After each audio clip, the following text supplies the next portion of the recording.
Solution of relative motion exercise 2. Question number 1 is shown in the figure are the position time graph of two children going home from the school. Which of the following statements about their relative motion is true after both of them started moving? Their relative velocity will be. So graph is given something like this for first question. X, t, this is for C1 and this is for C2. Then we have to find out the relative velocity and how it is changing with time. Is it zero, non-zero, or it is increasing and then decreasing, or it is decreasing and then increasing. तो यहाँ पे क्या करेंगे, when you have xt graph, तो xt graph से how will you find velocity? So हम लोग बोल सकते हैं इसके लिए velocity मान लो मैंने लिया v1, इसके लिए v2. So velocity इसके लिए ये जो c1 वाला जो है उसके लिए क्या हो जाएगा velocity v1 और c2 के लिए velocity v2. Then how we will find out? तो whenever you have xt graph, तो slope of xt curve will give us the velocity of that object. तो अब इस केस में अगर आप सिर्फ इसको देखो c1 को, तो इसके लिए स्लोप क्या आएगा, इसका इस xt ग्राफ, ये जो xt ग्राफ है इसका स्लोप क्या है, constant. It's a straight line, तो स्लोप क्या होगा, कांस्टेंट. तो इसकी वेलोसिटी क्या होगी, कांस्टेंट. xt ग्राफ अगर स्ट्रेट लाइन है तो वेलोसिटी कैसी होगी, कांस्टेंट, क्योंकि वो कैसे आता है आपके पास, slope of xt curve. Slope of xt curve for this line is constant always. Slope of xt curve for this graph is constant always. तो इसके लिए वेलोसिटी आ गई v1 और इसके लिए वेलोसिटी आ गई v2. रिलेटिव वेलोसिटी क्या होगी, relative velocity will be v1 minus v2 और v2 माइनस v1. तो अगर या तो v1 माइनस v2 या v2 माइनस v1 कुछ भी ले सकते हैं हम. हमें ये तो नहीं बोला ना कि इसके रिस्पेक्ट में इसकी या इसके रिस्पेक्ट में इसकी, हमें जस्ट बोला रिलेटिव. तो हम velocity of 1 with respect to 2 या velocity of 2 with respect to 1 निकाल सकते हैं. अब इसमें क्या है, इसकी वेलोसिटी है v1 कांस्टेंट, इसकी वेलोसिटी है v2 constant. Both v1 and v2 are constant. तो जो रिलेटिव वेलोसिटी आएगा that will be v1 minus v2 और v2 माइनस v1. तो ये भी क्या होगा, एक कांस्टेंट होगा. Constant minus constant will be a constant. या फिर इसको देखोगे तो constant minus constant will be a constant. तो यहाँ पे velocities are not depending on any variable. क्या है, वो कांस्टेंट है. तो रिलेटिव वेलोसिटी भी कैसी आएगी, it will be a non zero constant. क्योंकि अब इन दोनों में क्या है, दोनों स्लोप डिफरेंट है. इसका स्लोप क्या है, थोड़ा सा कम पॉजिटिव, इसका स्लोप थोड़ा सा ज्यादा पॉजिटिव. तो यहाँ पे वेलोसिटी v1 जो होगी v2 से क्या होगी, ज्यादा होगी. इसका स्लोप कम है, इसका स्लोप ज्यादा है. तो जिसका स्लोप ज्यादा होगा उसकी वेलोसिटी ज्यादा होगी. तो यहाँ पे v1 minus v2 will be a positive constant या फिर v2 minus v1 will be a negative constant. तो जो भी होगा, अगर आप ये देखोगे तो पॉजिटिव कांस्टेंट आएगा, ये देखोगे तो नेगेटिव कांस्टेंट आएगा. Because these two are constants. v1 is a constant, v2 is a constant. Constant क्यों, क्योंकि ये कैसा है, ये एक हमारे पास स्ट्रेट लाइन ग्राफ है. xt is a straight line graph, इस बंदे के लिए भी और इस बंदे के लिए भी. तो अगर स्ट्रेट लाइन है तो वेलोसिटीज कैसी आएंगी, कांस्टेंट. इसकी वेलोसिटी कांस्टेंट, इसकी velocity constant. So relative velocity will also be constant. तो कौन सा ऑप्शन आएगा हमारे पास, option 4, relative velocity is non zero constant. Second question is shown in the figure are the velocities time graph of two particles p1 and p2. Which of the following statement about their relative motion is true? अब यहाँ पे second जब हम देख रहे हैं तो इसमें क्या है, यहाँ पे है हमारे पास vt, this is for p1 and this is for p2. तो इसमें अगर अब हमें रिलेटिव वेलोसिटी निकालनी है तो क्या करेंगे, इसमें क्या है, in this case velocity was constant but in this case velocity is not constant. अगर आप ऑब्जेक्ट p1 के लिए देखोगे initial velocity was 0 and slowly velocity is increasing. Object p2 के लिए देखोगे तो initial velocity was 0 and slowly velocity is increasing. तो यहाँ पे आप क्या लिख सकते हो, for p1 velocity at any time t will be u plus at. u plus at मैंने क्यों लिखा, because again velocity time graph is a straight line. जब velocity time graph straight line है तो आपके पास एक्सेलरेशन कैसा है, कांस्टेंट. एक्सेलरेशन क्या होता है, acceleration is slope of vt curve. अब इसका स्लोप निकालोगे तो क्या आएगा, इट्स अ कांस्टेंट स्लोप, मतलब एक्सेलरेशन कांस्टेंट. इसका स्लोप भी इट्स अ कांस्टेंट स्लोप, तो एक्सेलरेशन विल बी कांस्टेंट. इसका एक्सेलरेशन मैंने ले लिया a1, इसका एक्सेलरेशन a2 एंड इसकी velocity at any time t v1, इसकी velocity at any time t v2. तो यहाँ पे क्या लिखोगे, at any time t velocity of 1 will be u1 plus a1t.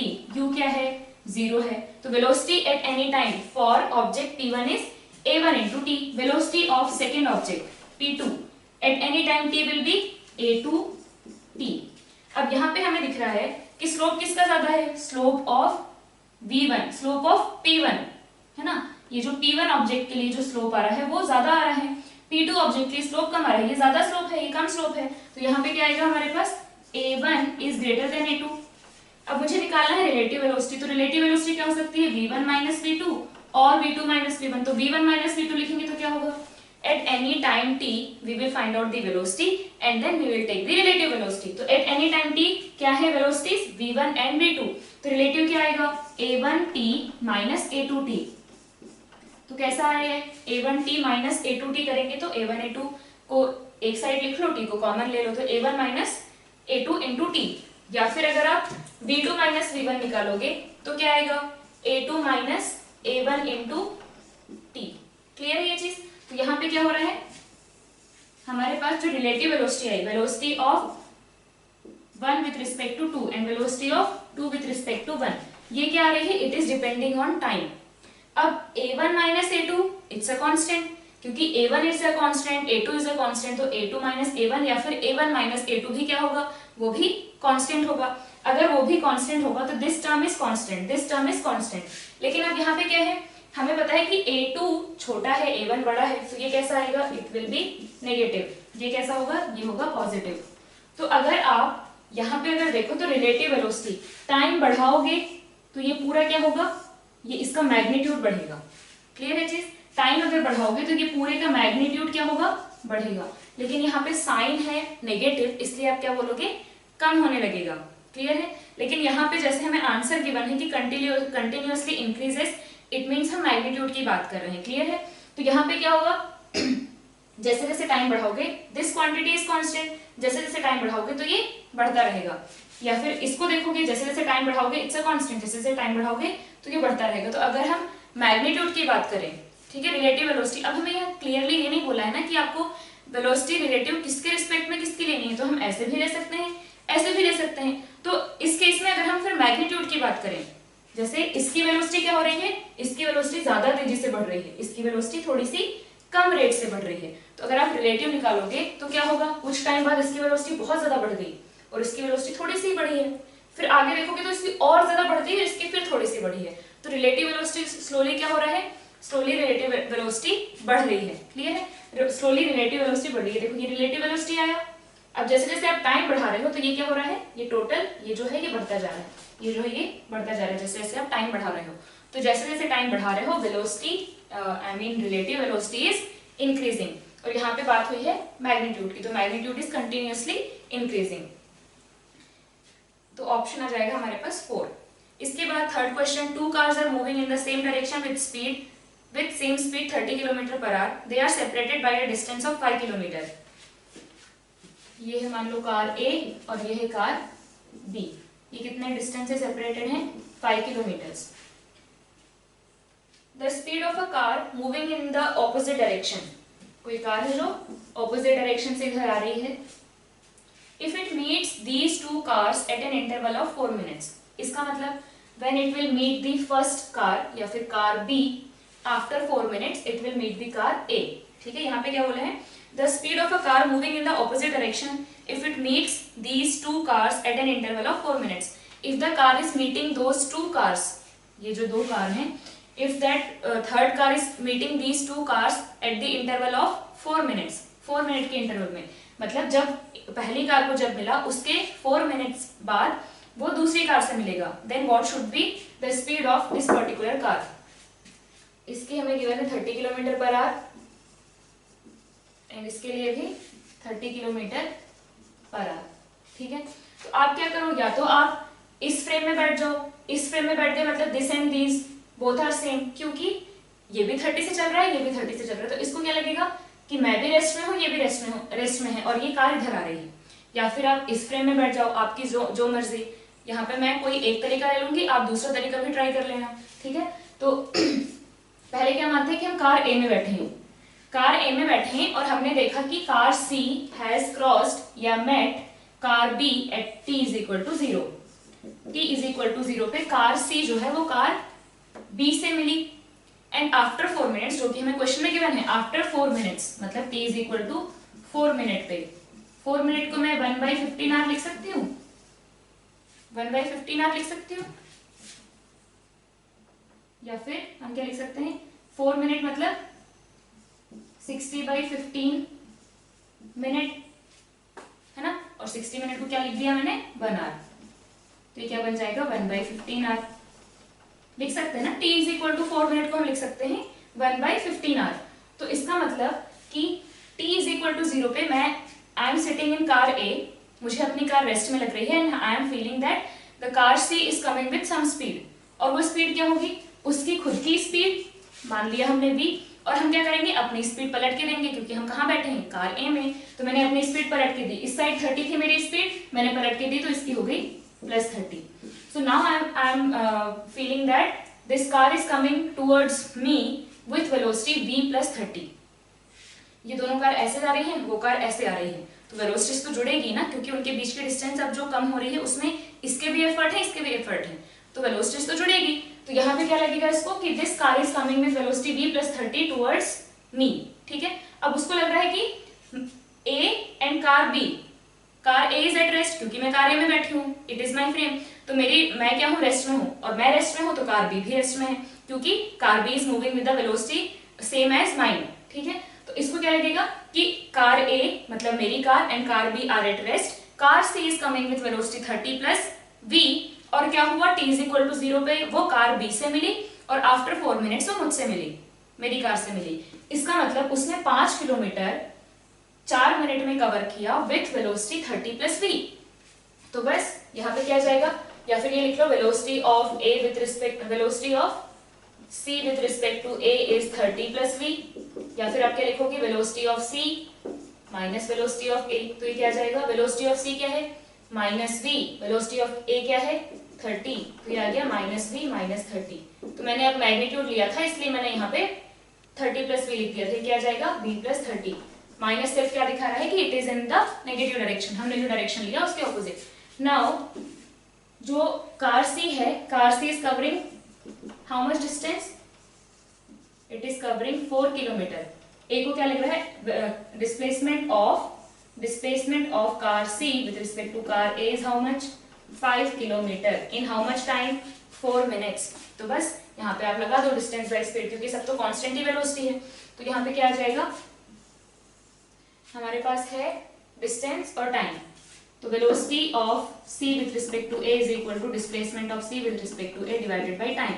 ये कितना आया, displacement of C with respect to A 5 kilometre and 4 minute मतलब 1/15, 1/15 को ऊपर ले गए तो ये 15 यहाँ पे आ गया, ठीक है।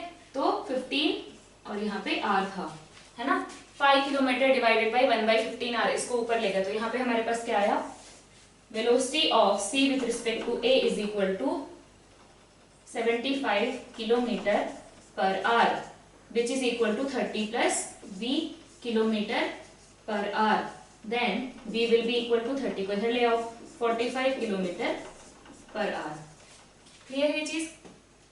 तो यहाँ पे A को क्या लग रहा है, A को लग रहा है कि B को वो मिला t इज इक्वल टू 0 पे, एंड आफ्टर 4 मिनट्स वो A के पास आ गया, it means he has that car C has travelled 5 kilometre in 4 minutes with how much speed 30 + v। Clear है ये चीज।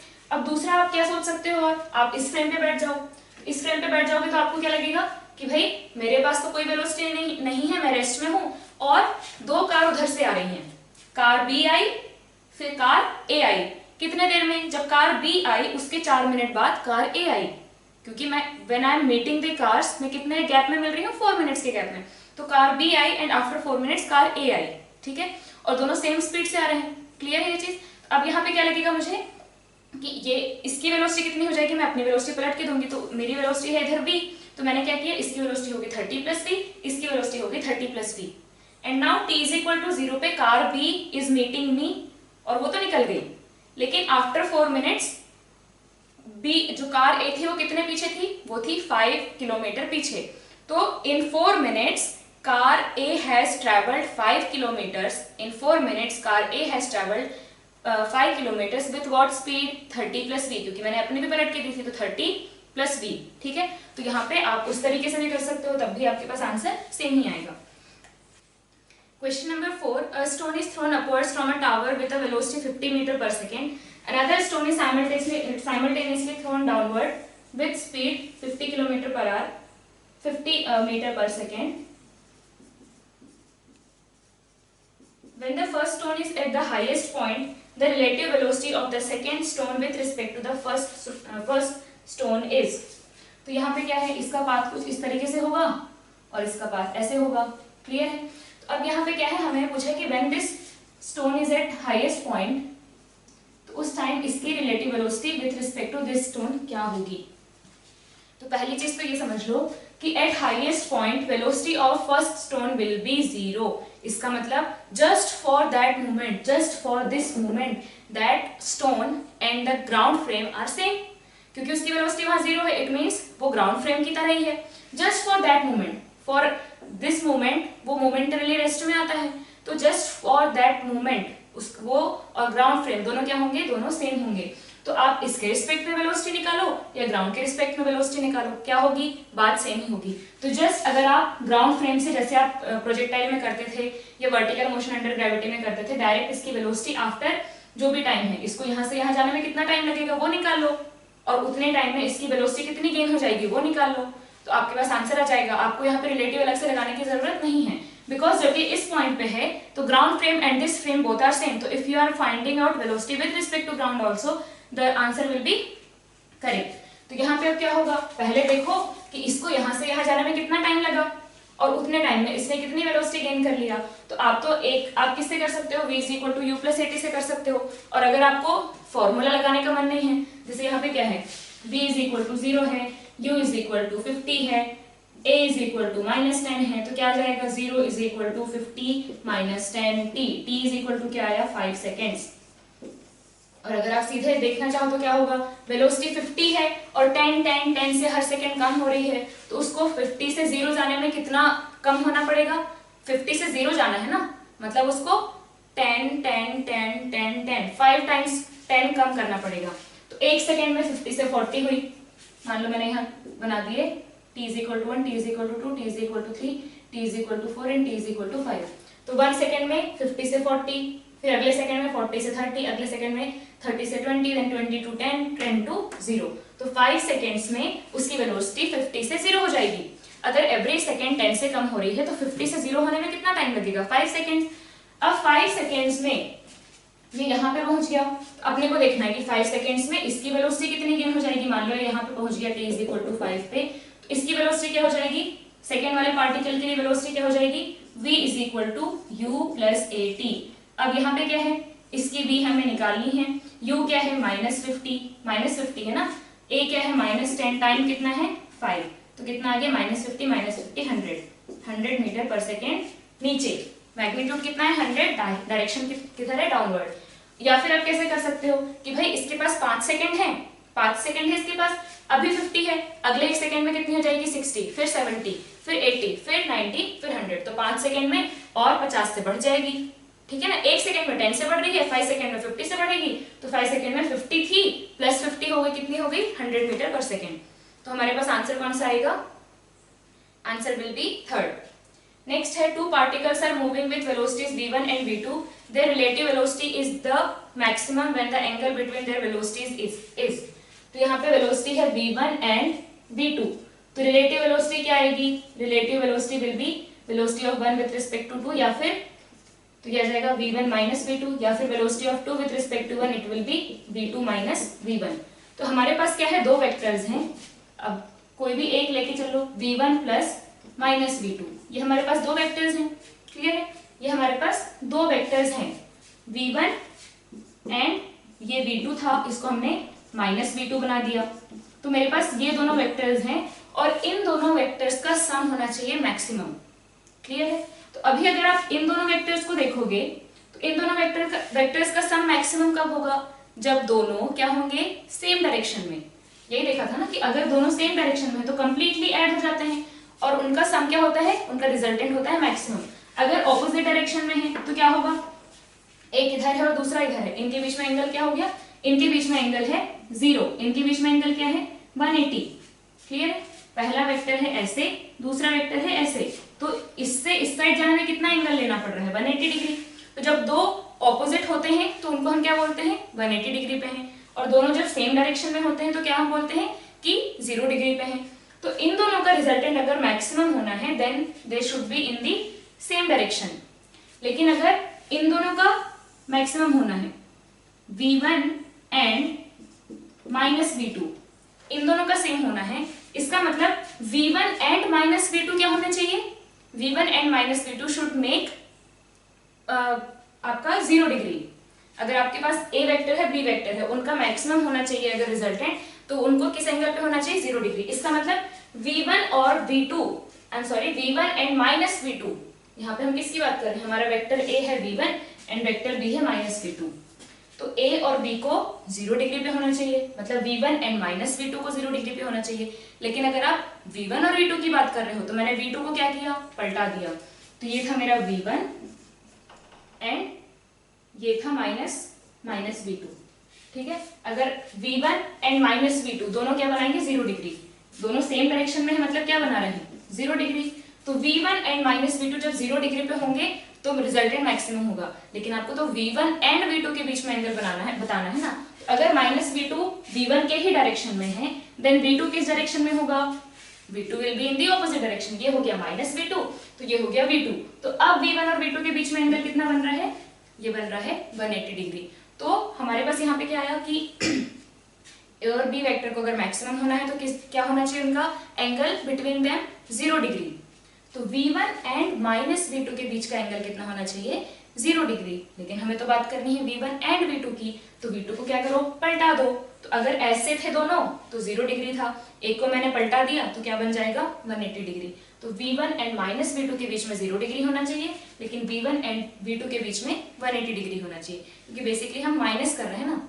तो माइनस माइनस हमें क्या करना है, जब हम लोग जब सेम डायरेक्शन में लेते हैं तो हम क्या करते हैं, सीधा ऐड कर देते हैं v1 और v2 को। जैसे ये 4 है ये 3 है, तो दोनों को हमने सीधा ऐड कर दिया, 4 + 3 7।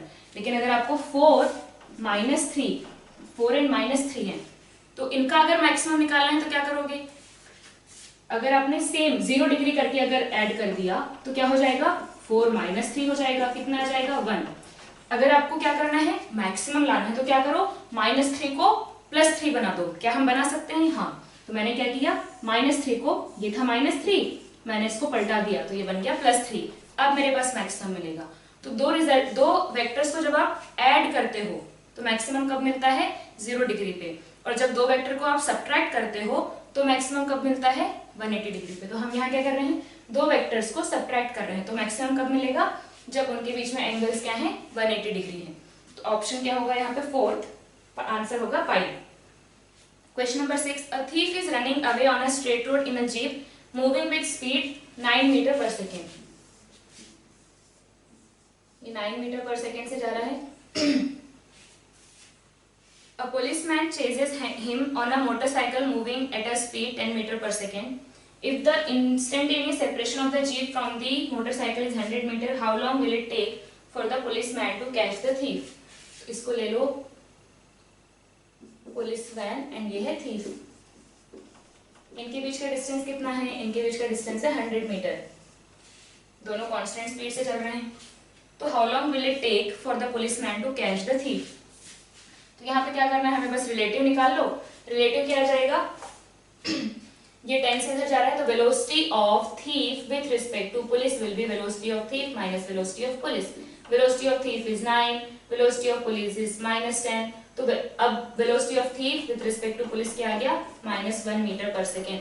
तो पुलिस को क्या लग रहा है, पुलिस तेजी से जा रहा है तो उसको क्या लगेगा कि चोर मेरी तरफ आ रहा है ना, वो उसकी तरफ जा रहा है। एक्चुअल में ग्राउंड से देखोगे तो पुलिस उसकी तरफ जा रहा है, लेकिन पुलिस को क्या लगेगा, अगर मैं if I am observing from frame of the police, तो मुझे क्या लगेगा कि I am at rest and that person is coming towards me with 1 metre per second. Minus क्या दिखा रहा है कि वो इधर आ रहा है 1 मीटर पर सेकेंड से। तो अब thief is coming towards police van with velocity 1 metre per second. सोचो वो 1 मीटर पर सेकेंड से इधर आ रहा है, डिस्टेंस है 100 मीटर, उसको कितना टाइम लगेगा कवर करने में, उसको टाइम लगेगा 100 सेकेंड्स। 1 सेकेंड में 1 मीटर, तो 100 सेकेंड में 100 मीटर, 100 मीटर कवर करने में कितना टाइम लग जाएगा, 100 सेकेंड्स। तो आंसर क्या होगा, 4th 100 seconds.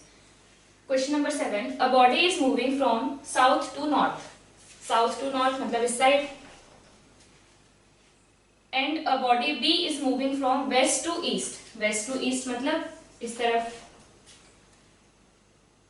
With identical velocity, इसका मतलब ये v तो ये भी v। Then direction of relative velocity of a with respect to b, ये है a और ये है b। तो यहाँ पे क्या आ जाएगा, वेलोसिटी ऑफ a आप लिख सकते हो v j cap and velocity of b आप लिख सकते हो v i कैप। ठीक है, आपको निकालना है रिलेटिव वेलोसिटी, तो velocity of a with respect to b, velocity of a minus velocity of b, तो v j minus v i। Clear है? तो इसका हमें क्या बताना है कि डायरेक्शन किधर होगा। अब डायरेक्शन कैसे निकालोगे, प्लॉट कर दो दोनों को, वेक्टर्स को प्लॉट कर दो, velocity of a with respect to b को, ये था हमारे पास b, वेलोसिटी ऑफ b। तो velocity of a with respect to b क्या आया, ये आया, इसको प्लॉट कर दो क्या आएगा, ये हो गया v j cap minus v i cap. तो प्लस v इस साइड था क्योंकि वो वेस्ट से ईस्ट जा रहा है, तो वेलोसिटी इस साइड थी, माइनस इस साइड हो जाएगा, तो ये आ गया माइनस v i कैप। इन दोनों का रिजल्ट कहाँ है, रिजल्टेंट कहाँ आएगा, इस साइड। ये है नॉर्थ, ये है साउथ, ये है वेस्ट, ये है ईस्ट, तो ये कौन सा डायरेक्शन बना, this will be north waste. Clear है ये चीज, नॉर्थ वेस्ट। तो आंसर क्या होगा हमारे पास, answer will be north west, option 1। A ball is thrown from rear end of the compartment of the front end in which is moving at constant horizontal velocity. A ball thrown from rear end of the compartment to the front end which is moving at constant horizontal velocity. An observer is sitting in the compartment and another observer be standing on the ground. Draw the trajectory. They will have equal horizontal range and equal vertical range but different horizontal range. ठीक है, तो देखते हैं अभी हम लोग solution. तो यहाँ पे हमें गिवन है कि आपके पास एक कंपार्टमेंट है, इसमें A बैठा हुआ है and B is observing from ground, इसकी कुछ वेलोसिटी है होरिजोनटल में। तो हमने क्या किया, यहाँ से एक ऑब्जेक्ट को थ्रो किया, तो सीधी सी बात है वो कुछ ऐसा जाएगा। ठीक है, तो जो A से देखेगा, मैंने कंपार्टमेंट के अंदर बैठ के क्या किया, एक ऑब्जेक्ट को थ्रो किया फ्रंट एंड की तरफ, तो उसका मेरे रिस्पेक्ट में कैसा होगा, उसका पाथ होगा मेरे रिस्पेक्ट में एक पैराबोला। ठीक है, अभी आप जब कंपार्टमेंट में बैठे हो तो आपको क्या लग रहा है, आप रेस्ट में हो, जैसा आप ग्राउंड पे ऑब्जर्व करते थे वैसे ही आप कंपार्टमेंट में बैठ के ऑब्जर्व करोगे। तो उसको आपने वेलोसिटी दी मान लो v, तो इधर आ जाएगी v cos थीटा, इधर आ जाएगी v sin थीटा।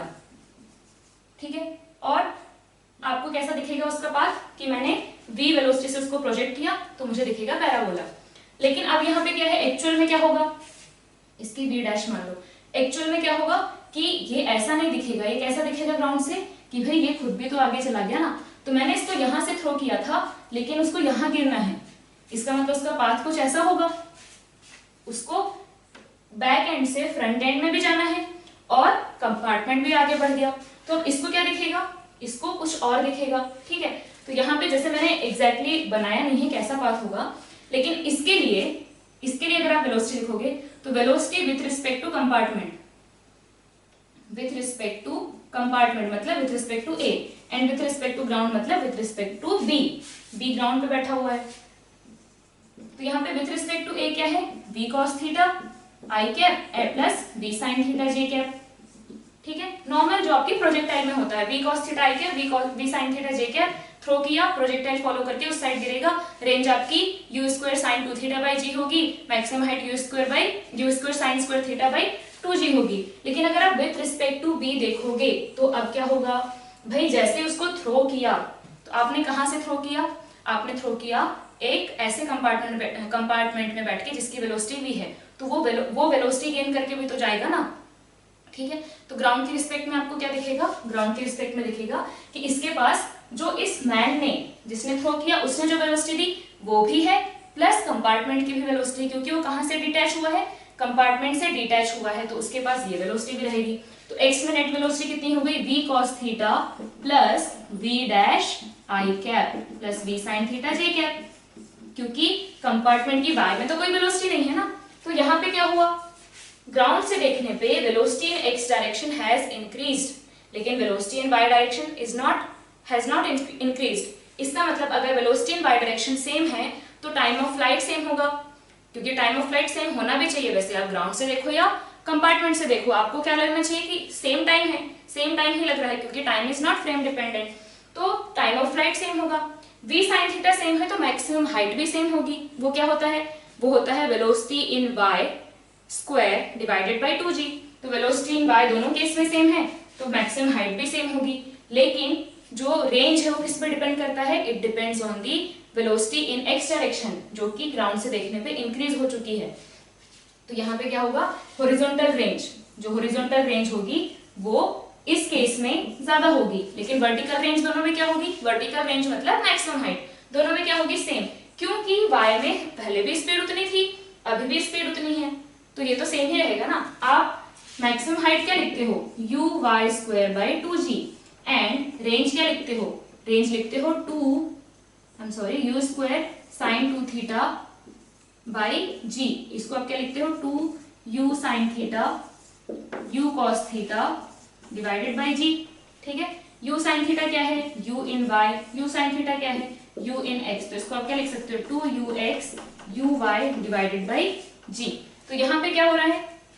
uy तो uy g 2 सबके इसमें सेम है, लेकिन ux इसमें कम था, इसमें ज्यादा है, तो हॉरिजॉन्टल रेंज क्या हो जाएगी? हॉरिजॉन्टल रेंज बढ़ जाएगी, और बढ़नी ही चाहिए, क्योंकि ऐसा तो नहीं है ना कि कंपार्टमेंट यही है, ये पार्टिकल यहाँ से उठा और यहाँ चल गया। नहीं, ये पार्टिकल यहाँ से उठा और कंपार्टमेंट की वजह से वो यहाँ पे पहुंच गया है, कंपार्टमेंट की वेलोसिटी से, और उसको जाना ही पड़ेगा, नहीं तो क्या होगा? वो यहीं पे छूट जाएगा ऑब्जेक्ट और कंपार्टमेंट आगे निकल जाएगा। ऐसा होता है क्या? ऐसा तो नहीं होता ना। अगर आपने कंपार्टमेंट में कुछ फेंका तो वो उसके अंदर ही गिरेगा। ठीक है, तो यहाँ पे क्या होगा? इसकी हॉरिजॉन्टल रेंज यहाँ से यहाँ है, और वर्टिकल रेंज क्या है? मैंने सेम बनाया नहीं है, लेकिन ये वर्टिकल रेंज कैसी आएगी? It will be same for both case, कुछ ऐसा पाथ बनेगा। वर्टिकल रेंज दोनों की क्या होगी? सेम होगी। Maximum height attained in both case will be same, क्योंकि maximum height depends on the y component of velocity which is same for both. So option second, equal vertical ranges but different horizontal ranges. Question number 9, a body is thrown up in a lift with a velocity u relative to the lift and the time of flight is found to be t. आपने क्या किया? एक lift में एक object को ऊपर throw किया है जिसका टाइम ऑफ फ्लाइट आपको t लग रहा है, and initial velocity with which you have thrown is u relative to the lift. आपने relative velocity with respect to lift कितना दिया? u से आपने लिफ्ट में बैठ के उसे थ्रो किया है। The acceleration with which the lift is moving up, तो मान लिया मैंने कि a एक्सेलरेशन से ऊपर जा रहा है। ठीक है, a एक्सेलरेशन से ऊपर जा रहा है, तो अब आप लिफ्ट में बैठे हो, आप क्या बोलोगे कि भाई यहाँ पे क्या है? u से मैंने इसको थ्रो किया। आपको तो नहीं पता ना कि लिफ्ट मूव कर रही है, आपको बस क्या लगेगा? Everything you will observe with respect to lift. तो initial velocity of the object with respect to lift या with respect to u is u। तो आप क्या करोगे? यहाँ पे फिर लिखोगे t इज इक्वल टू, तो 2u बाई जी होगा, 2u बाई जी होगा। आपको पता है कि जब आप लिफ्ट किसी भी स्टोन के लिए टाइम ऑफ फ्लाइट लिखते हो कितना आता है? 2u बाई जी आता है। बस यहाँ पे डिफरेंस क्या आ जाएगा? 2 तो कांस्टेंट है, u आप किसके रिस्पेक्ट में लिखोगे? लिफ्ट के रिस्पेक्ट में। और यहाँ पे बेसिकली एक्सेलरेशन आता है। जब हमने कैलकुलेट किया था तो वहाँ पे हमने एक्सेलरेशन को g लिख दिया, लेकिन यहाँ पे एक्चुअल में क्या आता है? एक्सेलरेशन। तो now when you are in the lift, तो आप क्या करोगे? u को with respect to lift, g को विथ रिस्पेक्ट टू लिफ्ट। तो यहाँ पे क्या होगा?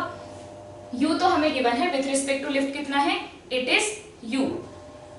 सो initial velocity with respect to lift कितनी है? वो तो हमें u गिवन है। अब हम निकाल लेते हैं acceleration with respect to lift और उसको यहाँ पे रख देंगे। अब मैंने जब लिया था एक्सेलरेशन, तो पूरा याद करो, आपका जो वर्टिकल मोशन है उसमें हम क्या करते थे?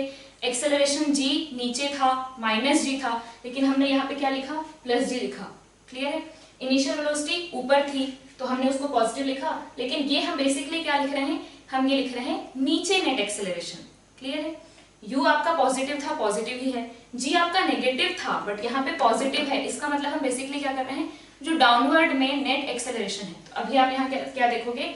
डाउनवर्ड में आपका जो एक्सेलरेशन का मैग्नीट्यूड है, ये हमने डाउनवर्ड एक्सेलरेशन का मैग्नीट्यूड लिखा है, तो अब लिफ्ट के रिस्पेक्ट में डाउनवर्ड एक्सेलरेशन का मैग्नीट्यूड लिखेंगे। तो यहाँ पे पहले देख लेते हैं acceleration of object with respect to lift कितना आ रहा है? Acceleration of object minus acceleration of lift. Acceleration of object कितना है? Minus g. Acceleration of lift कितना है? a। तो कितना आ गया? Minus g minus a। मतलब आप जब लिफ्ट से देख रहे हो, when you are observing from the lift, तो आपको क्या लग रहा है कि ऑब्जेक्ट का जो एक्सेलरेशन है वो है g। यहाँ पे आप इसको क्या लिख सकते हो? माइनस ऑफ g प्लस लिख सकते हो। तो ऑब्जेक्ट का एक्सेलरेशन है g plus a in downward direction. पहले कितना होता था? सिर्फ g होता था। आपने बेसिकली क्या किया, when you are sitting in lift, तो आपने क्या किया, हर ऑब्जेक्ट को अपना एक्सेलरेशन माइनस करके दे दिया, पलटा के दे दिया। तो इस ऑब्जेक्ट के ऊपर कितना एक्सेलरेशन था पहले, -g था, आपने -a और दे दिया तो कितना हो जाएगा, -g - a। इसका मतलब डाउनवर्ड में नेट एक्सेलरेशन कितना आ गया, g + a। डाउनवर्ड में net acceleration is g + a। तो यहाँ पे क्या लिखोगे इसको, 2u / g + a। अब यहाँ से निकाल लो कि एक्सेलरेशन कितना होगा, इसको सॉल्व करेंगे, g + a = आप लिख सकते हो 2u/t। तो यहाँ से क्या आ गया आपके पास, a = इसको ऊपर लिख लेते हैं, a = आ गया 2u/t - g। तो a = 2u - gt / t। ऐसा है हमारे पास ऑप्शन 3 में। Question number 10, to cross the river in shortest distance a swimmer should swim making an angle theta. याद है ना, ये तो थीटा एंगल बनाते हैं तब हम क्या करते हैं, हम शॉर्टेस्ट डिस्टेंस के अलोंग जा पाते हैं, theta with the upstream. What is the ratio of the time taken to swim across in the shortest time to that in swimming across shortest distance. तो यहाँ पे बस हमें ये बोला है कि अगर आप शॉर्टेस्ट टाइम में जा रहे हो और शॉर्टेस्ट डिस्टेंस में जा रहे हो तो उन दोनों केस में टाइम का रेशियो क्या लगेगा। तो शॉर्टेस्ट टाइम के लिए क्या करते हैं, हम अपनी वेलोसिटी इस साइड रखते हैं। If velocity of man with respect to river is v, ठीक है, तो हम अपनी सारी की सारी वेलोसिटी किस साइड रखते हैं, इस साइड, और रिवर हमें थोड़ा इधर लेके जाती है तो हम यहाँ पहुंच जाते हैं। That case is for shortest time. Shortest time में आपको क्रॉस करना है तो आपका फोकस इसके अलोंग होना चाहिए, so you have kept your velocity along this direction और आप शॉर्टेस्ट टाइम में पहुंच जाओगे। बस ये है कि उतने देर में रिवर आपको इधर लेके जाएगी। तो शॉर्टेस्ट टाइम के केस में your velocity is in this direction. Shortest distance के केस में क्या होगा, आप अपनी वेलोसिटी इस डायरेक्शन में रखोगे और रिवर आपको यहाँ लेके जाएगी तो फिर आप इधर पहुंचोगे, और ये आपका थीटा होता है। तो आपको शॉर्टेस्ट टाइम में जब जाना है, ये है d, ये है d, तो टाइम कितना लगेगा, time will be d / speed. इस डायरेक्शन में आपको d डिस्टेंस ट्रेवल करना है, इस डायरेक्शन में आपकी स्पीड है v, तो टाइम कितना लगा, d/v। इसमें भी आपको क्रॉसिंग का ही टाइम देखना है, तो आपके पास डिस्टेंस कितना ट्रेवल करना है d, और आपकी वेलोसिटी अलोंग दिस डायरेक्शन क्या है, भाई आपको इसको क्रॉस कराने में वही कंपोनेंट तो हेल्प करेगा ना जो इस डायरेक्शन में है। तो इस केस में आप देख रहे थे कि इस डायरेक्शन में v कंपोनेंट है वेलोसिटी ऑफ मैन, इस डायरेक्शन में वेलोसिटी ऑफ रिवर कंपोनेंट है। यहाँ पे क्या है, इस डायरेक्शन में कौन सी वेलोसिटी है, इस डायरेक्शन में वेलोसिटी है, उसका कुछ कंपोनेंट है, ये मैन की वेलोसिटी तो उसका कुछ कंपोनेंट है, क्या आएगा, v cos थीटा। ये कंपोनेंट तो निकाल सकते हो ना। तो इस डायरेक्शन में कंपोनेंट कितना आता है, v cos थीटा, और इस डायरेक्शन में कंपोनेंट कितना आता है, इधर आपने ये कंपोनेंट आता है इस डायरेक्शन में, ये वाला आता ना, ये था आपका velocity at an angle theta, ये आपका आया परपेंडिकुलर टू दी रिवर, और ये आपका आया along parallel to the river. तो आपने अपनी वेलोसिटी का कंपोनेंट इधर रखा, ये रहा आपकी वेलोसिटी का कंपोनेंट, और ये रहा रिवर की वेलोसिटी का कंपोनेंट, तो इन दोनों ने एक दूसरे को कैंसिल कर दिए, तो velocity parallel to the river आपकी 0 हो गई, क्योंकि आपने अपनी वेलोसिटी का कंपोनेंट कुछ इधर रखा और रिवर की वेलोसिटी का कंपोनेंट इधर था, तो दोनों इक्वल थे, दोनों ने एक दूसरे को 0 कर दिया। इसलिए आपकी कोई ड्रिफ्ट नहीं होती है जब आप शॉर्टेस्ट डिस्टेंस के अलोंग जाते हो, कोई ड्रिफ्ट नहीं होती, आप डायरेक्ट यहाँ से यहाँ पहुंच जाते हो। तो आपको टाइम कितना लगेगा, आपको d डिस्टेंस ट्रेवल करना है, उसमें आपकी वेलोसिटी कितनी है, सिर्फ v cos थीटा, बाकी की तो इधर लग गई ना, तो यहाँ पे टाइम कितना लगेगा, d/v cos थीटा। तो shortest time versus shortest distance, तो रेशियो क्या आ जाएगा, d/v / d/v cos थीटा। तो इसको कैंसिल करेंगे तो ये v cos थीटा ऊपर जाएगा और ये बन जाएगा cos थीटा। तो रेशियो किसके इक्वल आया, ratio is equal to cos theta, option 1। Question number 11, a man standing on a road hold his umbrella at 30 degree with the vertical. ठीक है, जब वो मैन जो है वो खड़ा है, ही इज स्टैंडिंग, तो उस टाइम वो कैसे होल्ड कर रहा है, at an angle 30 degree with vertical. तो वेलोसिटी ऑफ रिवर एक्चुअल में विद रिस्पेक्ट टू ग्राउंड कैसी है, at an angle 30 degree with vertical. This is velocity of rain with respect to ground, क्योंकि ही इज स्टैंडिंग तो he is in the ground frame. He throws the umbrella and starts running at 10 km/h. He finds that raindrops are hitting his head vertically.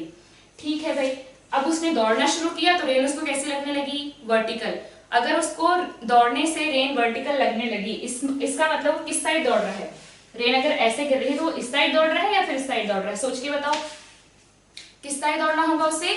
Rain का x component जिस direction में है, किस direction में है, यहाँ पे इसका कंपोनेंट इधर है, रेन की वेलोसिटी का कंपोनेंट एक्स डायरेक्शन में इधर है ना, इधर थोड़े ना है। तो आपको क्या करना है, आपको देखना है कि रेन सिर्फ वर्टिकल गिर रही है, इसका मतलब आप भी एक्स में उतने से दौड़ रहे हो जितना रेन दौड़ रही है, तो आदमी को इस साइड दौड़ना पड़ेगा, तभी तो रेन कैसे दिखेगी, वर्टिकल दिखेगी। आप रेन के एक्स कंपोनेंट को कैंसिल करोगे तब रेन आपको वर्टिकल दिखेगी। तो आपको किधर दौड़ना पड़ेगा, रेन इधर है, आपको भी इसी साइड दौड़ना होगा। और कैसे देख सकते हो भाई, आपको ये है आपकी वेलोसिटी ऑफ रेन, आपको velocity of rain with respect to man कैसे चाहिए, परपेंडिकुलर चाहिए, वर्टिकल चाहिए, यही गिवन है ना। जब वो दौड़ना शुरू करता है तो उसको वर्टिकल दिखती है, इसका मतलब with respect to man how you want the rain to be vertically downward, इसका मतलब this is velocity of rain, this is velocity of rain with respect to man. तो मुझे क्या करना है, इसमें एक ऐसा वेक्टर ऐड करना है कि ये वर्टिकल बन जाए रिजल्टेंट। तो कैसे आएगा वो, जब मैं ऐसे ऐड करूंगी तभी आएगा ना। और ये बेसिकली क्या है, this is minus of velocity of man, इसका मतलब वेलोसिटी ऑफ मैन कैसी रही होगी, इस साइड रही होगी, ठीक है। और हमें दूसरे कंसेप्ट से भी वही मिला कि मैन को इस साइड दौड़ना चाहिए, क्लियर है ये चीज। तो यहाँ पे वेलोसिटी ऑफ मैन है इधर, तो हम माइनस करके इधर ऐड करेंगे। और क्या गिवन है हमें, he starts running with 10 kilometre per hour, तो ये भी गिवन है। And we have to find out the speed of raindrops with respect to the road, speed of raindrops with respect to the road, मतलब ये with respect to the road मतलब with respect to the ground, not with respect to the man, हमें निकालना है with respect to the road मतलब this component। अब आपको ये पता है तो यहाँ से क्या लिख सकते हो, sin theta is equal to, या फिर sin 30 is equal to half is equal to this divided by this 10 divided by VR, तो VR कितना आ जाएगा 20 किलोमीटर पर आवर, क्लियर है। Velocity of rain with respect to road या with respect to ground will be 20 kilometre per hour. Question number 12, it is raining vertically downward. 12 में क्या है, rain जो है वो हो रही है vertically downward with velocity 3 kilometre per our.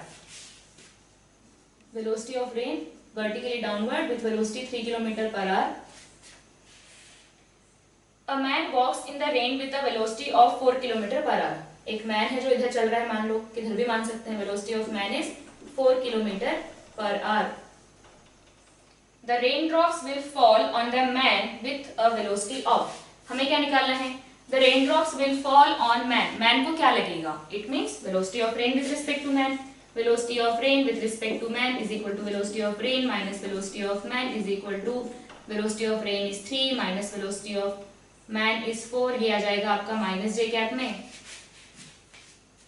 यहाँ पे क्या आ जाएगा, हम लोग नीचे माइनस लेंगे तो ये हो जाएगा माइनस 3 जे कैप और ये हो जाएगा माइनस 4 आई कैप, ये है 4 आई कैप, यहाँ माइनस, ये 4 आई कैप और ये है माइनस 3 जे कैप। तो अब हमें निकालना है कि उसकी velocity of the raindrops will fall on the man with relative velocity of, तो इसका मैग्नीट्यूड कितना आ जाएगा, इसका मैग्नीट्यूड होगा 5 किलोमीटर पर आवर। भाई 3 और 4 का मैग्नीट्यूड तो 5 होता है ना, तो सबको पता है कैसा होगा, ये हो गया 3, इसको माइनस करके इधर लो तो ये हो गया 4, तो ये कितना आ जाएगा, दिस विल बी 5, तो उसको क्या लगेगा 5 किलोमीटर पर आवर से यहाँ पे वो हिट कर रही है।